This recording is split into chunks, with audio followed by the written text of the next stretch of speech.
ketika kita memilih jalan Allah, mungkin akan banyak pengalaman-pengalaman unik yang kita alamin sepanjang jalan. Kalau kita ngambil jalan yang lain, kayaknya lempeng, cuman nggak sampai. Lurus tuh, nggak tahu kemana tapi. Kalau jalan Allah kadang berliku. Dan banyak sekali pengalaman di jalan itu yang buat kita makin yakin sama Allah. Bikin kita makin bisa survive dari masalah yang akan datang. Bikin kita lebih tough ketika menghadapi masalah. Kenapa? Dididik oleh lika-liku perjalanan tersebut. Saya sama istri saya aja. Istri itu dulu ke Mesir beasiswa. Saya nggak lulus. Jadi pas saya ikut tes beasiswa, yang ngetesnya juga bete ngeliat muka saya. Ngapain kamu? Mau ke Mesir, Pak? Enggak, pulang aja, suruh pulang. Nggak lulus gitu coba. Akhirnya karena nggak lulus beasiswa, saya ngumpulin uang untuk berangkat sendiri. Pokoknya saya harus berangkat.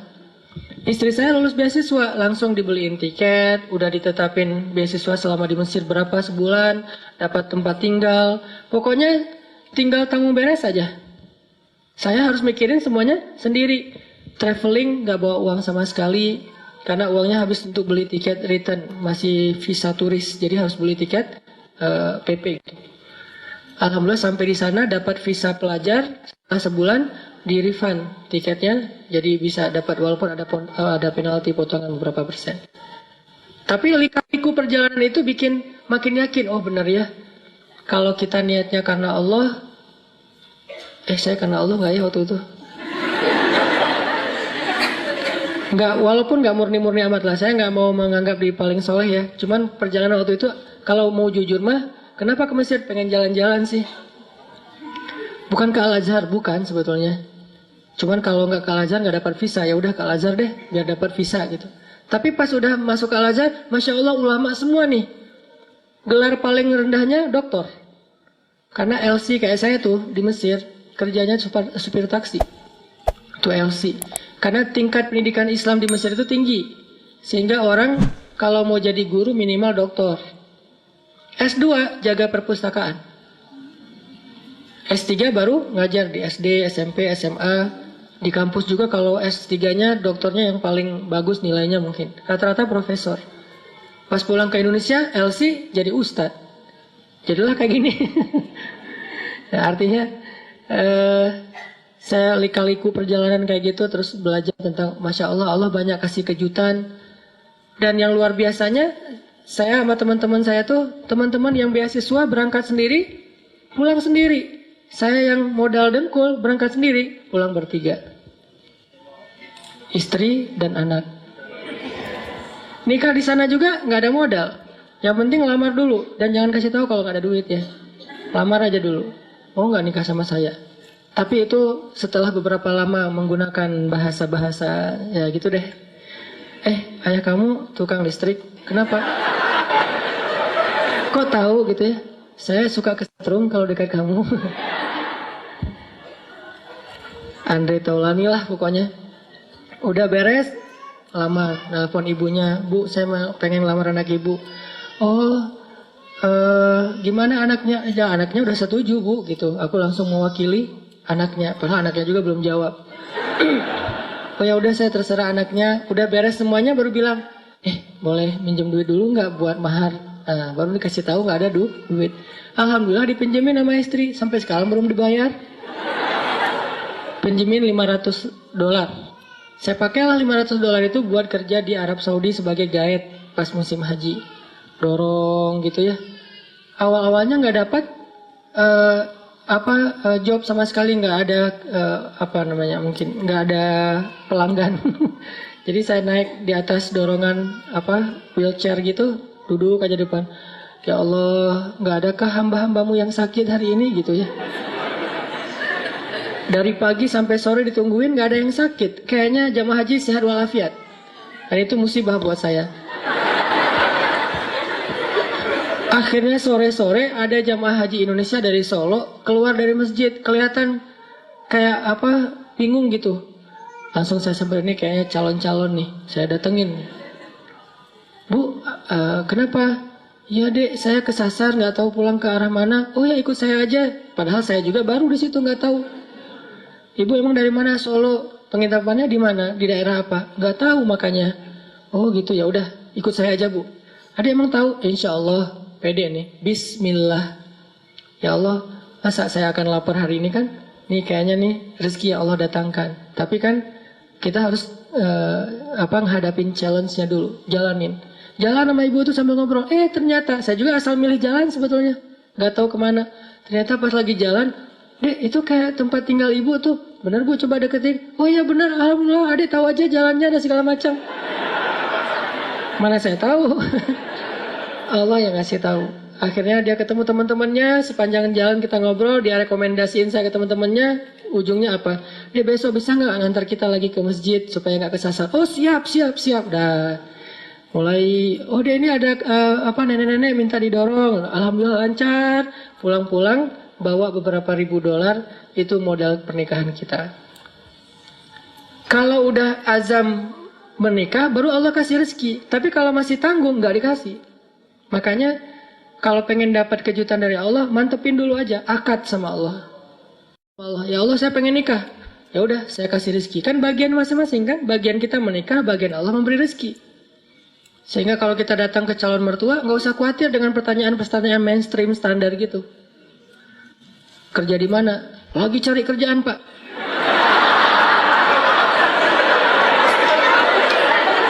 Pede gitu. Terus gimana kamu ngasih makan anak saya? Siapa yang ngasih makan? Allah. Masa dia mau bilang enggak mungkin kan ya? Kalau perlu koleksi beberapa hadis, judulnya hadis-hadis melamar. Tuh ada beberapa hadis, salah satu yang terkenal, kalau datang kepadamu anak muda yang baik akhlaknya, maka jangan ditolak. Ngomong aja Pak, saya pernah tuh ya baca hadis, katanya sih sahih gitu. Ini kayak gini nih hadisnya, bener gak ya Pak? Oh bener nih hadisnya emang sahih. Ini maksudnya gini nih Pak, jangan ditolak. Itu gimana maksudnya Pak?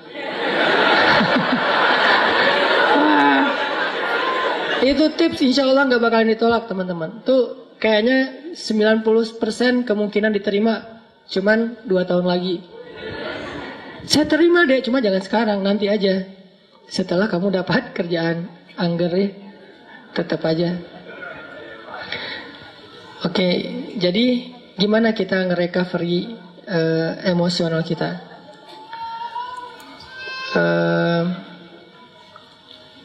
Allah Subhanahu wa taala berfirman di dalam surat, kalau tidak salah Al-Ma'arij, innal insan khuliqa halu'a idza massahu syarr jazua wa idza massahul khair manu'a. Manusia itu labil. Idza massahu syarr jazua wa idza massahul khair manu'a. Emang kayak gitu. Manusia itu labil. Terus recovery kelabilannya tuh kayak gimana? Ternyata recovery itu akan cepat dan bertahan kalau kita belajar yakin dan berpegang teguh kepada Allah. Cepat recovery-nya teman-teman. Para sahabat Nabi itu, gimana pun mereka soleh, mereka tetap manusia, kadang emosional juga. Tapi recovery-nya cepat. Contoh Abu Bakar pernah sakit hati sama keluarganya, ada saudaranya yang memfitnah Aisyah. Dia nuduh Aisyah itu selingkuh. Sakit hati kan Abu Bakar? Akhirnya karena Abu Bakar sakit hati, Abu Bakar pun bersumpah. Abu Bakar posting juga, kata Abu Bakar, demi Allah, saya nggak bakalan ngasih lagi pertolongan dan bantuan kepada orang itu selama-lamanya. Kenapa? Udah terlanjur sakit hati sama dia. Bersumpah Abu Bakar, nggak akan nolongin dia lagi. Ternyata Allah komen di postingan itu. Apa komenan Allah? Janganlah seseorang yang diberikan kelebihan harta di antara kalian, surat An-Nur, bersumpah untuk tidak membantu saudaranya. Maafkanlah, berlapang dadalah. Tidak sukakah kalau kamu Allah mengampuni dosa-dosamu? Ala tuhibbuna ayyaghfirallahu lakum? Akhirnya ketika Abu Bakar baca komen ini, astagfirullahaladzim, langsung Abu Bakar delete postingannya. Posting baru. Mulai sekarang saya akan bantu dia 2 kali lipat. Allah langsung first like. Ya. Itu yang terjadi di dalam surat An-Nur. Kenapa Abu Bakar sedih? Karena beliau manusia. Kenapa Abu Bakar sakit hati? Karena beliau manusia. Sesoleh apapun tetap aja dia manusia. Cuma recovery-nya cepat. Kenapa? Karena berakadnya dengan Allah, bukan dengan makhluk. Kalau kita berakad dengan makhluk, susah recovery-nya. Tergantung orang itu. Kalau kita berakad dengan Allah, cepat recovery-nya. Karena Allah Rahimun, Rahmanun, Karimun, Jawadun. Allah itu maha baik. Misalnya, kita marah sama orang lain. Terus kita maafin dia. Apa akad dengan Allah? Nanti Allah maafin saya. Makin besar dosa orang yang kita maafin, makin besar dosa kita yang dimaafin sama Allah. Dosa apa yang paling besar yang dilakukan seseorang kepada kita? Tadi, ditikung. Ustadz, nggak mudah Ustadz maafin yang kayak gitu-gitu Ustadz. Saya tuh udah berusaha ya selama 5 tahun. Di tahun kelima ternyata gagal gara-gara dia. Padahal dia datangnya cuma beberapa bulan terakhir. Kenapa bisa nikung? Dia teman curhat kita. Kita curhat ke dia, ternyata dia dapat info dari kita, dia jalan duluan. Kan sakit banget tuh. Makin sakit, makin berat, makin besar dosa yang kita maafin dari orang lain, berarti makin besar dosa kita yang dimaafin sama Allah. Minimal 10 kali lipat. Itu akadnya, sehingga jadi ada motivasi untuk memaafkan orang. Ya udah deh, saya maafin biar Allah maafin saya. Emangnya kita nggak punya dosa? Kalau kita mau ngitung dosa kita, nggak usah jauh-jauh. Dosa sholat aja kita udah banyak tuh. Kita udah ninggalin sholat sejak kita balik usia 12 tahun. Kan kita dulu sering ngerasa 12 tahun tuh masih anak kecil ya. Sehingga sholat suka belang-belentong gitu, nggak rapi. Kadang sholat, kadang enggak. Yang rajin cuma sholat maghrib doang ya. Isya subuh udah kelewat. Terus pas udah ABG dikit, usia 17 tahun masih sholat, cuma sering menjamak. Subuh dijamak dengan duha misalnya. Sholat juga subuh, tapi jamak. Dan itu istiqomah banget loh.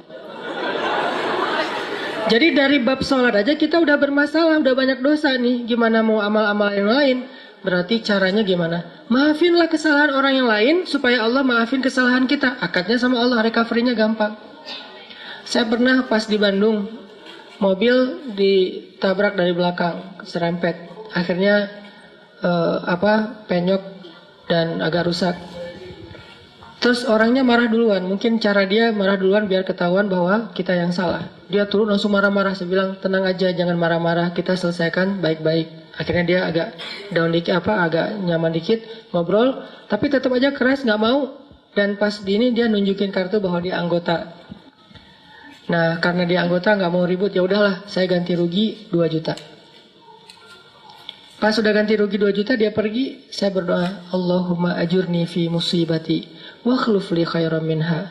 Ya Allah, saya dapat musibah nih. Beri dong ganti yang lebih baik darinya. Tinggal minta aja sama Allah kan. Akhirnya yang tadi kita udah kayak ngerasa sedih banget gara-gara kita udah mobilnya rusak, harus bayar ganti rugi orang lain yang salah lagi tuh. Karena dia mungkin pakai kekuasaannya daripada nanti ramai dan makin besar, habisnya udahlah 2 juta. Tapi minta ke Allah gantinya 20 juta. Lebih baik dari yang kita berikan. Gak lama seminggu kemudian benar-benar Allah ganti 20 juta cash. Bukan sedekah, jangan selalu menerjemahkan keajaiban itu dalam bahasa sedekah. Bisa juga dapat usaha apa, jualan apa yang keuntungannya banyak. Kayak saya dulu di Mesir jualan bakso. Kalau ada acara-acara kayak gini nih saya ngeliat teman-teman di Jepang kayak nostalgia lagi kondisi dulu di Mesir ya. Lagi ada acara mahasiswa Indonesia di sana namanya PPMI gitu. Saya jualan bakso. Tapi saya nggak bisa bikin bakso, teman yang jualan. Terus saya bilang, ya udah kita bagi hasil aja ya, bagi 2. Kamu 30%, saya 70 gitu. Dia mau, alhamdulillah dia bikinin, terus saya ini jual. Terutama buat acara mahasiswa Malaysia. Kenapa? Karena menurut saya orang Malaysia nggak bisa ngebedain bakso yang enak sama yang enggak. Soalnya di Malaysia nggak terlalu banyak kan. Kalau di Indonesia kan banyak tuh bakso. Akhirnya jual ke Malaysia. Nggak terlalu enak juga mereka. Wah enak Pak Cik, tak apa-apa gitu ya. Udah jualan. Kalau orangnya enakan. Orangnya nyaman gitu, saya kasih baksonya banyak. Kalau orangnya mukanya agak-agak kurang nyaman, kasih aja 2 lah. Nggak usah banyak-banyak datang. Pak Cik, mau bakso? Oh ya, kasih 10. Datang lagi, diam-diam mau apa? Bakso, kasih 2. Pas, kok beda? Beda banget. Wajahnya beda gitu. Kalau yang datang macet-macet, 15 lah gitu ya. 15 macet, 15 mah. Untung nggak? Untung tetap alhamdulillah. Jadi kenapa? Karena kita berakatnya kalau hilang sesuatu Allah yang ganti. Saya pernah mau acara sholat tahajud malam-malam. Acaranya jam 2 malam, saya baru bangun jam 2. Telat kan? Akhirnya panik, nyamber HP, jatuh. Pecah layar depannya, udah nggak bisa kepake. Itu HP sekitar harga 2 juta lah. Jatuh, langsung ya Allah beri saya ganti yang lebih baik. Nah ini juga jatuh bukan apa-apa ya, karena pengen tahajud. Pakai diomongin lagi. Terus berangkat nih. Pulang-pulang jam 10 pagi Allah ganti dengan waktu itu baru keluar tuh Note 5 harganya 10 juta. Diganti cash. Kadang Allah nggak gantinya dalam bentuk fisik, dalam bentuk nominal, dalam bentuk sesuatu yang materi, tapi diganti dengan yang lain, kebahagiaan. Mungkin kita kehilangan sesuatu, hilang motor, tapi dapat jodoh, mau mana? Pilih yang mana?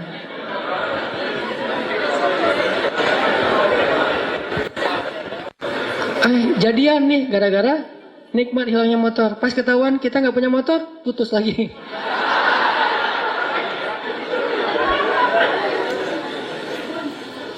Belajar berakat sama Allah teman-teman. Itu rahasia kalau kita pengen. Karena Allah itu nggak pernah, pertama ingkar janji itu nggak pernah.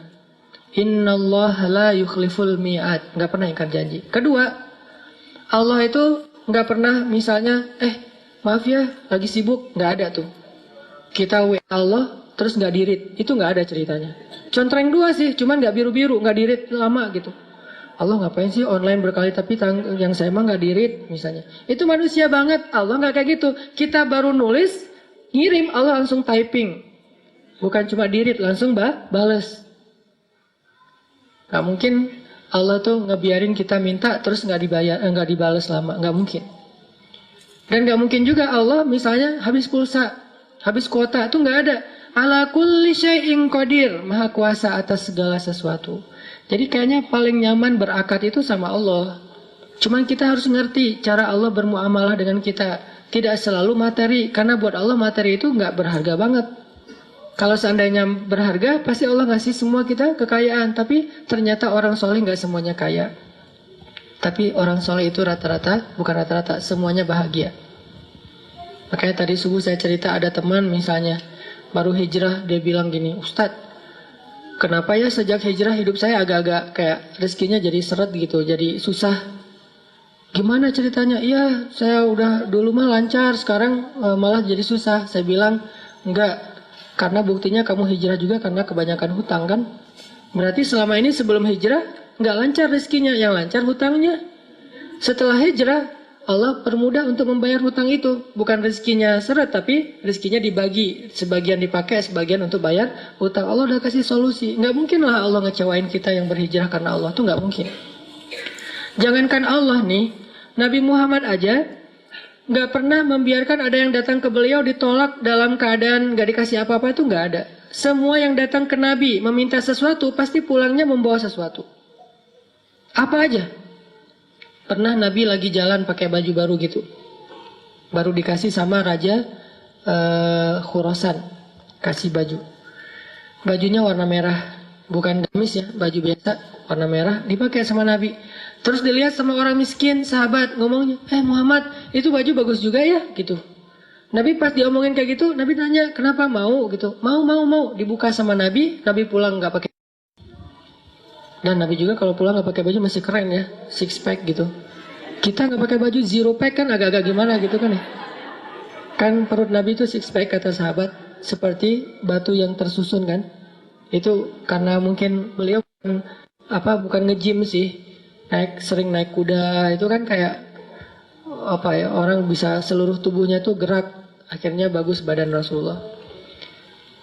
Nabi nggak pernah mau ngecewain orangnya. Terus Nabi jalan pakai syalnya syal baru gitu. Untungnya nggak pakai kupluk baru ya, pakai syal doang gitu.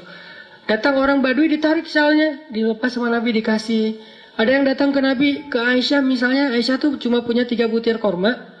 Dari pagi belum makan, untuk sahur aja nggak dimakan karena pengen dipakai untuk buka puasa hari itu. Datang satu orang ibu dengan 2 anaknya. Karena lapar bilang, Aisyah saya belum makan dari pagi. Aisyah langsung ngambil ngasih. Jadi nggak makan sahur, nggak berbuka puasa. Kenapa? Karena sifat Nabi itu tidak ada yang datang kepada beliau pulang dalam keadaan tangan kosong. Itu nggak ada. Nabi aja kayak gitu, apalagi Tuhannya Nabi, Allah Subhanahu Wa Taala. Nggak ada yang datang kepada Allah pulang dalam keadaan kecewa, itu nggak ada. Kalau dia kecewa, berarti dia nggak ngerti cara berakad sama Allah.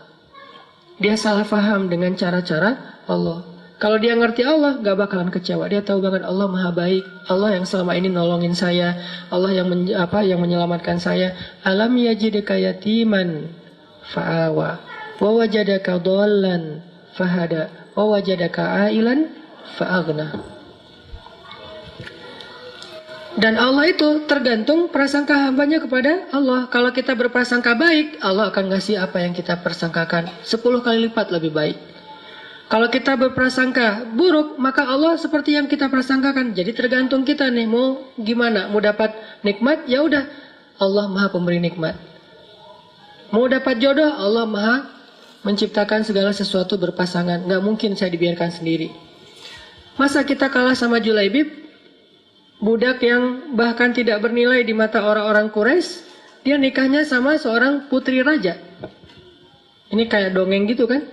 Kenapa? Karena Julaibib nggak pernah berputus asa kepada Allah, nggak pernah suuzon sama Allah. Datengin ditolak, datang lagi ditolak. Kadang kita kayak gitu banget hidup. Datang udah 3 kali ditolak, akhirnya putus asa, udah pakai selebaran, taruh di pintu-pintu rumah. Mau nggak nikah sama saya? Siapa yang mau tolong hubungin nomor telepon ini. Kalau nggak mau jangan dibales udah. Ternyata dari 100 selebaran nggak ada yang nyangkut, karena kita naruhnya di rumah kontrakan yang belum ditempatin. Wah. Ini maksudnya husnuzon sama Allah. Jangan suuzon. Begitu kita husnuzon sama Allah, baru berbaik sangka. Kadang-kadang kita baru membatin, Allah udah kabulkan. Di Bandung tuh banyak tuh kejadian kayak gitu. Hal-hal yang menurut saya dulunya terjadi di zaman para ulama, sekarang terjadi di zaman kita. Kok bisa ya? Mirip dengan kisah Imam Ahmad bin Hambal yang datang ke Basroh gara-gara ada yang beristighfar kan di Basroh. Itu terjadi loh di Bandung dengan saya. Suatu hari saya datang ke masjid markasnya Pemuda Hijrah, Masjid Al-Latif di Bandung. Ada rapat gitu, kita sering rapat. Terus karena macet saya nggak mau naik kendaraan sendiri, pesan ojek online, berangkat dari pagi sampai sore.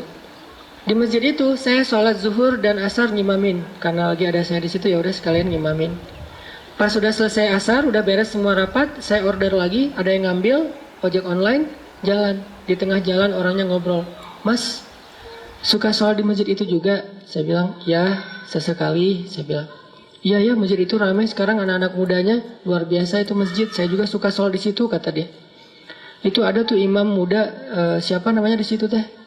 Muzammil. Ya Muzammil tuh suaranya bagus ya. Ya alhamdulillah. Mas suka ikut talim juga di situ. Kadang-kadang saya bilang. Oh iya hebat, itu talimnya ramai banget tuh. Ada juga tuh ustadz siapa gitu yang suaranya kayak cewek, kata dia. Saya mulai nih, nyari masalah nih tuh.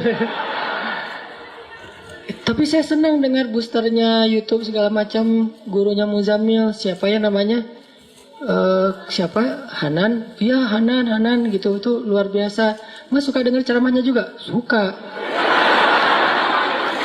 Dan saya nggak bohong kan, karena emang saya kadang-kadang dengerin booster, 1 minute booster itu juga kayak dapat hidayah. Dapat hidayah dari diri sendiri. Saya dengar, Masya Allah nih Ustaz enak juga ya ceramahnya. Saya kayak dapat hidayah dari ceramah diri sendiri. Kayak misalnya ceramah tentang diri, nge-reject Allah. Allah manggil, reject. Sehari 5 kali kita nge-reject Allah, tapi Allah nggak pundung. Kita baru mungkin ngerasa kayak belum dikabulkan doa aja, udah pundung fisabilillah. Kan banyak yang pundung fisabilillah. Pundung di jalan Allah kan banyak tuh. Allah nggak pernah pundung. Itu bikin saya, oh iya ya Allah sering kita reject tapi nggak pundung. Datang lagi besok, datang lagi lusa, datang lagi. Bertahun-tahun Allah manggil kita, seringnya kita reject. Rejectnya itu kasar lah gitu. Kok udah azan aja sih, kan kasar banget ya rejectnya. Nah itu saya bikin, oh Masya Allah nih ceramahnya luar biasa, dapat hidayah.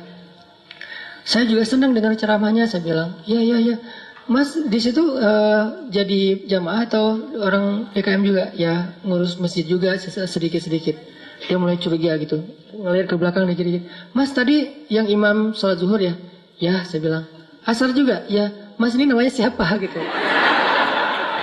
Saya bilang Hanan. Hanan yang mana nih? Mulai oleng dia tuh.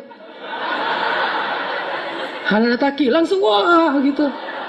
Berhenti rame heboh di perempatan jalan. Coba semua orang ngelihat ke arah kita. Hanan Ataki, Masya Allah gitu. Dia langsung berhenti. Memang lampu merah sih, bukan gara-gara itu. Berhenti. Langsung berhenti terus dia ngomong, Masya Allah, saya selama ini tuh sering berdoa. Ya Allah kalau ikut talim, saya pengen banget ketemu saat itu, tapi jangan di taklim yang berdua gitu. Gimana caranya? Istighfar, salawat. Ternyata Allah kabulkan sebulan doang loh. Dia kayak gitu. Sebulan kemudian Allah kabulkan, saya order ojek online, dia ngambil, akhirnya kita satu ojek berdua. Ngobrol sepanjang jalan, sampai ke rumah tuh heboh. Di rumah dia minta selfie, sampai ke tetangga pada ngeliat, ada apa sih ramai gitu. Heboh gitu kan, Masya Allah ternyata dia berdoa dengan istighfar dan salawat. Allah kabulkan, bukan saya yang soleh, dia yang soleh, makanya doanya dikabulkan. Kayak saya cerita, kayak saya mah bukan tipe istri saya. Justru dia nggak pengen yang kayak saya. Kenapa? Banyaklah. Pertama, Dove lah ya. Warnanya agak gelap. Keseringan di pantai. Terus yang kedua orang Sumatera. Kan buat orang Jawa mungkin Sumatera dianggap keras gitu ya. Padahal enggak kan? Sumatera itu dianggap keras. Ada yang curhat Apalagi orang Sumatera kuliah di Mesir. Mesir itu Sumateranya Arab. Yang paling keras tuh Mesir tuh di Arab teh. Tapi walaupun keras mereka tuh orangnya nggak baperan. Keras doang, cuman nggak sampai ke hati. Ngomong nyapa, bro, tapi kayak orang marah-marah. Kamu ini nyapa atau marah? Nyapa. Oh ya. Saking ini.